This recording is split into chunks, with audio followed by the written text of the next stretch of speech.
One of the funny parts about stacking is that many people don't think it through and really ask themselves, what does this kind of stuff actually represent? Now, if you ask that person to a general stacker, they're going to tell you it represents protection from an economic collapse. It represents protection in the SHTF. It represents an investment. It represents so many other different things. But when you really boil it down and ask yourself at a more basic level, what does this represent? You really have to ask yourself and understand that this represents your time here on this planet. Every dollar that you put into silver and gold represents time you're not getting back. And so when people say it's a store of value, are they saying it's a store of value of fiat? Or are they saying it's a store of value of the time and effort you've put into everything you do day in and day out for work, for your family, for yourself? That's the interesting thing with gold and silver, and I don't think it gets talked about enough. Myself, I've heard plenty, so obviously I've been doing this a little bit of time, and I read the comments, and I've seen so many times when different, unrelated stackers have said, this kind of stuff represents like hours of work. Like, for example, in an SHTF scenario, we all talk about, well, how would you, first, how would you value this kind of stuff? How would you tell other people, what this kind of stuff is valued at? And then secondly, what would the system be based on, since there's no fiat anymore? You can't say, well, this was $25 at the time. You would have to find something. So people out there have said, well, maybe we would use something where something like this is 1 hour of work. And it's interesting because when I think about it in that context, I ask myself, like, wow, when you think about it like that, if gold and silver, particularly silver, represented an hour of work, or maybe a day's wage. I mean, think about this. There are plenty of people in this country who what's minimum wage now? $10, $11. That would require hours of your time before tax to even approach what it would take to get a silver coin or round at spot, let alone without the premiums. Now factor in the tax. I mean, realistically, at the end of the day, after food and stuff, most people probably, and when I say most, I'm not saying really most, but many people probably wouldn't even be able to afford an ounce of silver a day if they needed to.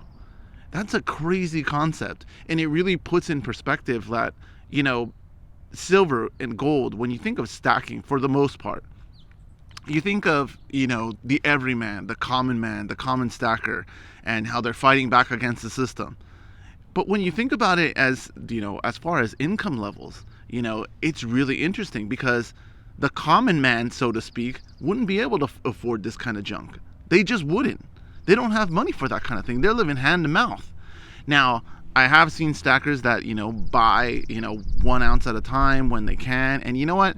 The more that I think about it, the more you have to admire that kind of thing. Because if you really believe in it and you're really putting your money into something, okay, kudos to you for doing that. Do I think, at the end of the day, you're really getting the benefit that's kind of sold to you, the SHTF and all that stuff? Probably not.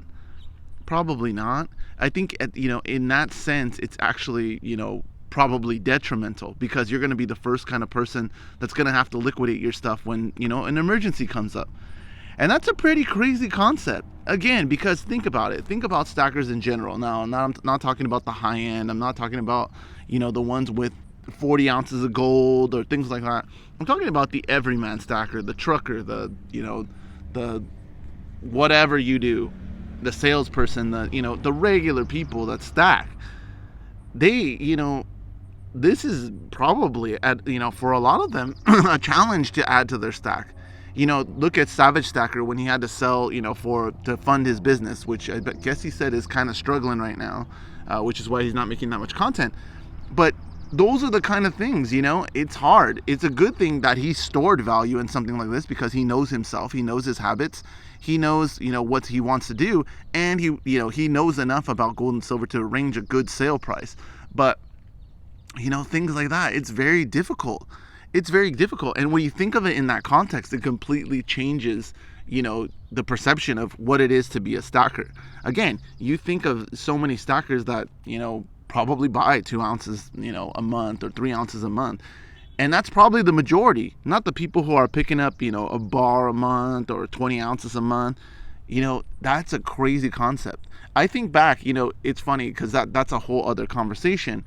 But when you think about like the world that we live in, you think of America. So many people say America, it's the land of, you work hard and you can achieve your dreams. That is absolutely true. But if you don't think that in so many ways the deck is stacked against you if you're starting from the bottom, you're mistaken. It really is. There really is so many barriers to you ascending to a different level. Can it be done? Absolutely, it can be done. But again, really, I think that mantra came from, America not being a class-based society per se. Now, is it in reality? Probably. But like a monarchy or like where you have, royal families or things like that. We don't have that type of thing here. Well, maybe we do. Maybe it's just not out in your face like it would normally be, like if you were in the UK or things like that. But maybe we do have a form of that. But anyway, those kind of things, when you think of how hard it is to ascend through the different levels of economic prosperity that we have here, you would think that this would be somewhere on the bottom end. Like, how hard is it to get your hands on an ounce of silver? Well, again, mechanically, it's not that hard. You can go online and order it, and you can go to the coin shop and buy yourself a round or a coin. But monetarily, it's much harder for so many people. And that's so interesting. And it's not something that we talk about often, not something that you hear about. You hear people's individual stories, hey, I picked up a round, I picked up this. But they don't talk about the struggle that it is. You hear it once in a while, but it's just not often. And I think that's something that's really important to think about, because what does it really represent at the end of the day? It represents an hour, it represents a day, it may represent a week of your hard work that you're putting into whatever it is that you do. And when you ask yourself, is this worth a week of my time? The answer may not be yes. It's crazy. It's crazy because you got to think of these things in context. With so many new entrants to the stocking community, they're just thinking, oh, it's an investment, it's a flip, it's a insurance policy, it's SHTF, it's all these things. Yes, it might be all those things. But what it really is, bar none, it absolutely is a representation of your time on this planet and the value that you're putting into whatever it is that you do. Period. That is the one thing that it is, no matter what you want, whatever else you want it to be. And it's a very crazy thing to think about. Just like, and that's the same as it would be for like, other investments and things like that. Which is why other people are, especially stockers, are so concerned with, I'm not putting it in the stock market because, stock's going to crash or, whatever. But they never think about those things with regard to this kind of stuff. They're always willing to accept the pros and cons when it's, bullying. Crazy concepts to think about. But again, like I said, people talk about America, or they run out these mantras that they've heard time and time again, that it's the land of opportunity and things like that. But remember, for the vast majority of us, when we go to work, we may make money, but really our value is multiplied by whatever company we work with, for whatever, person owns that corporation, the shareholders of that corporation. You may get compensated for your time, but really you're creating more value for them than you're getting. And you're turning around and putting the value that you do get into things like this, which is, again, there's nothing wrong with that. But it's something that you have to realize, because again, what ends up happening at the end of the game, when you finally realize, wow, hey, I've earned this much over time and I've got it over here, but now all of a sudden spot price fell and, now it's $15 or $10 or whatever it's going to be at that time. What do I do? What do I do? Like, I can't work anymore. You hear so many stackers say, I'm saving for retirement, things like that. What do you do? What do you do? Well, yes, you have to have a plan, but that's besides the point.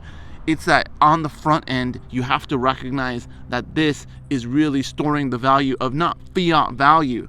It's storing the value of your contribution on this earth.